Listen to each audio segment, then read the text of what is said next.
eu vou varrendo. Diga onde você vai, que eu vou varrendo.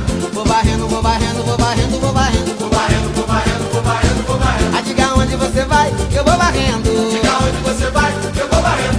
Vou varrendo, vou varrendo, vou varrendo, vou varrendo. Vocês viram que vida real é isso, né? Tem look de faxina, tem faxina. E aí o tema de hoje é agarrando a coragem. E por que eu comecei com essa entrada aí fantástica?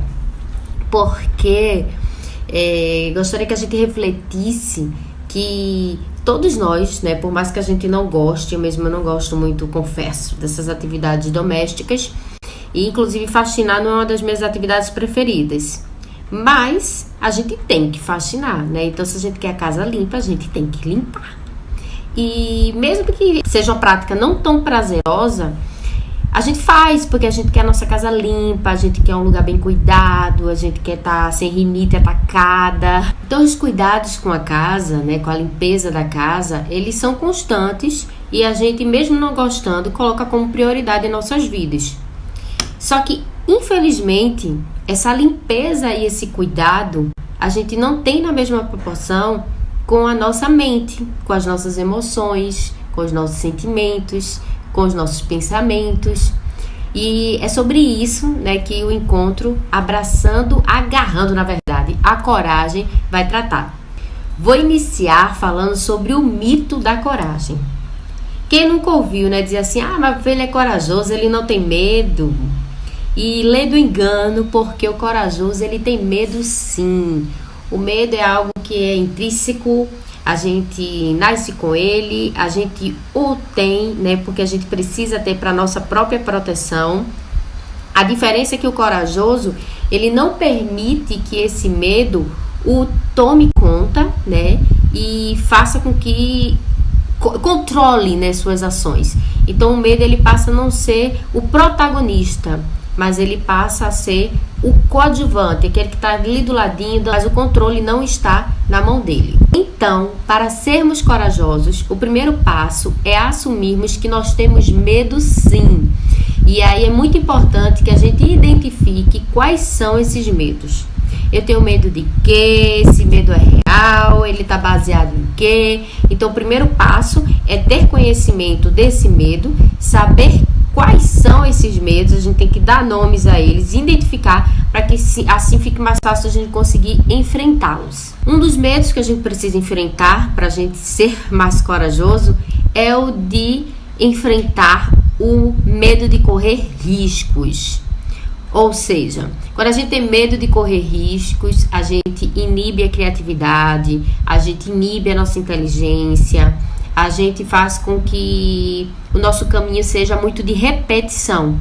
E aí, quem já pegou, né, foi para um determinado endereço e ficou andando em círculos. A gente não quer encontrar, a gente não quer se desviar muito daquela área onde a gente tá, né, mas a gente fica imaginando que tá tentando uma coisa nova, mas no fim das contas a gente só tá rodando no mesmo lugar. Né? Então é mais ou menos assim como com as nossas vidas. Às vezes a gente não quer inovar muito, a gente não quer ousar muito, mas acaba que a gente fica rodando porque a gente está realizando mais do mesmo. E eu queria abrir um parênteses, né? Porque muitas vezes pequenos medos vão se agigantando e vão tomando uma proporção muito maior, né? E muitas vezes começa de forma muito pequena, muito sutil, né? Quando eu tenho medo de levantar a mão dentro de uma sala de aula para fazer uma pergunta, né? Eu tinha muito disso. E eu dizia, ai meu Deus do céu, o que será? Será que vão pensar, né? Será que só eu não estou entendendo? Será que só eu não sei essa expressão aí que o professor usou? E hoje eu tenho muita tranquilidade, né, em levantar a mão e questionar, porque eu entendo que ali é um lugar de aprendizado e que se eu não perguntar ali, onde é que eu vou perguntar? Onde é que eu vou saber, né? Então aquele lugar é um lugar de aprendizado, é um lugar de eu me colocar vulnerável, né, no sentido de estar aberto e entender que eu não sei de tudo, que eu estou ali para aprender. Quantas oportunidades a gente perdeu porque a gente se calou, né? Seja naquela paquerinha, seja naquela oportunidade dentro do emprego. E aí, muitas vezes, a gente vai se calando, né? A gente vai tendo medo e a gente vai alimentando esse medo. E quando a gente vê, a gente já tá tomado por ele. E a gente sempre tá com o pé atrás no lugar de estar com o pé em ação. Então, para alimentar a coragem, né, como tantas outras práticas, a gente tem que colocar realmente uma atitude diferente em ação. E aí a ideia é que a gente se lance, que a gente questione, que a gente se coloque. E você pode lançar pequenos desafios. Então, lança lá o desafio. Eu vou falar com tal pessoa que eu não tenho muita coragem para falar. Eu vou pegar aquela ideia que está engavetada e que eu queria apresentar no trabalho, até agora eu não tive coragem, eu vou apresentar. Eu tinha medo de coisas pequenas. Eu tinha medo de enfrentar uma barata, eu vou enfrentar. Né? Então, assim, a gente pegue dos medos menores aos maiores e a gente coloca numa sequência de como a gente vai atuar e de como a gente vai colocá-los em ação. Isso é muito importante. Precisamos nos posicionar como gestor do nosso intelecto, das nossas emoções, dos nossos pensamentos. E aí a gente tem que ter esse controle sobre a autodeterminação, a gente tem que ter esse controle sobre as nossas decisões. Então isso tudo tem que ser muito consciente, a gente tem que estar muito na ativa e a gente tem que coibir nesses pensamentos de aprisionamento mesmo, né? Para que a gente possa, de fato, conseguir concluir e efetuar aquilo que é projeto nosso, aquilo que é vontade nossa e que de repente o medo quer nos engolir, né? Então o gestor do seu intelecto é você. Você manda, você controla, você dirige, você tem que assumir esse papel. Eu preciso treinar, né, meu intelecto, meu eu, para que o meu imaginário, ele trabalhe a meu favor. Então, o meu imaginário não pode estar trabalhando contra mim. Quando eu vou, voltando lá para meu exemplo da faxina, a gente tem todo um planejamento e eu controlo o meu corpo, né? Quando eu pego o aspirador, eu levo para a direita, eu levo para a esquerda, eu levo para a sala, eu levo para o quarto, eu tenho toda essa condução. E por que não a nossa mente, né? Então, às vezes, a gente deixa ela fugir um pouco do nosso controle, a gente sai do lugar de gestão e a gente deixa esses pensamentos e essa imaginação de forma muito aleatória. E isso tudo vai levando muitas vezes para um caminho não tão positivo e a gente vai cada vez mais se aprisionando a esses pensamentos negativos, né, esses pensamentos de medo que vão nos levando para um lugar de inércia ou até mesmo de só repetição. Precisamos ter plena consciência de que, da mesma forma que a gente não quer colocar lixo dentro de casa, a gente não pega as sacolas de lixo e colocar espalhada pela casa. Né? A gente tem um lugar certo de colocar esse lixo, depois a gente tem um lugar certo de descartar, né? Quando tá muito sujo, a gente já vai lá e faz aquela limpeza, aquela geral.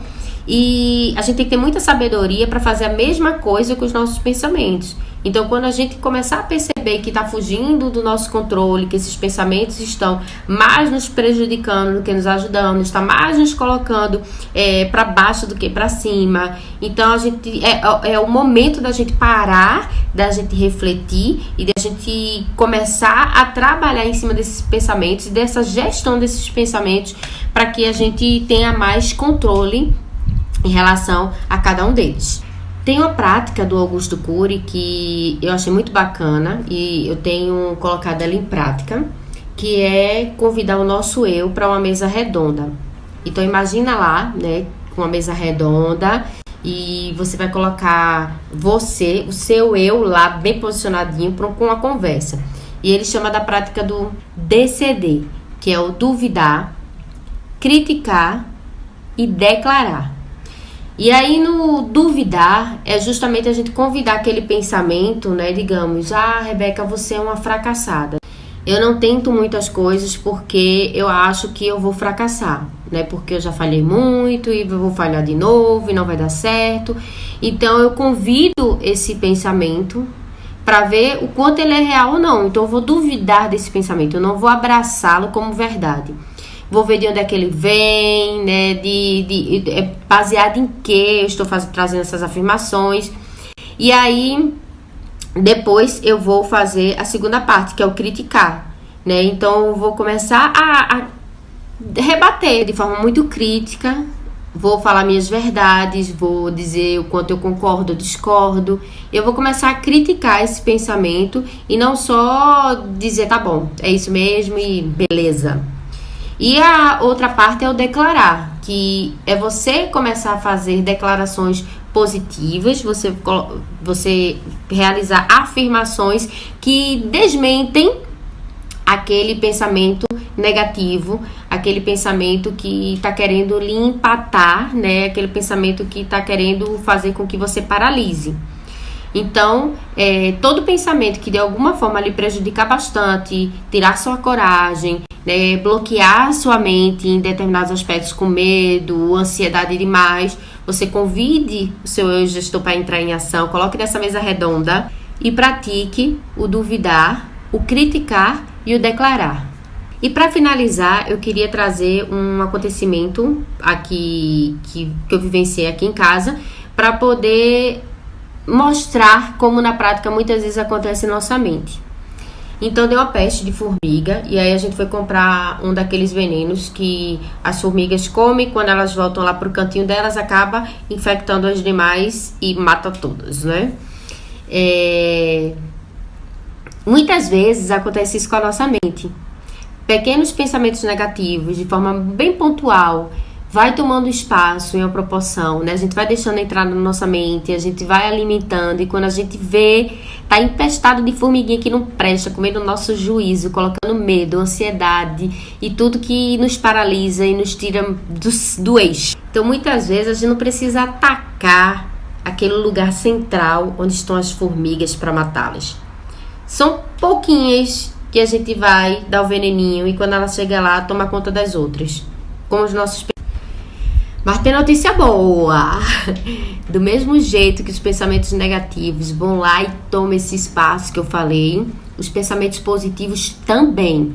Então, resta a cada um de nós nos policiarmos para que essa demanda de pensamentos positivos, essa demanda de gasto de energia, né, para nos colocar para cima, para nos fortalecer, para nos estimular, né, a ir lá e fazer acontecer, seja bem maior do que esses pensamentos negativos, aqueles pensamentos de medo, aqueles pensamentos de ansiedade e que no lugar de nos colocar avante, né, nos paralisa.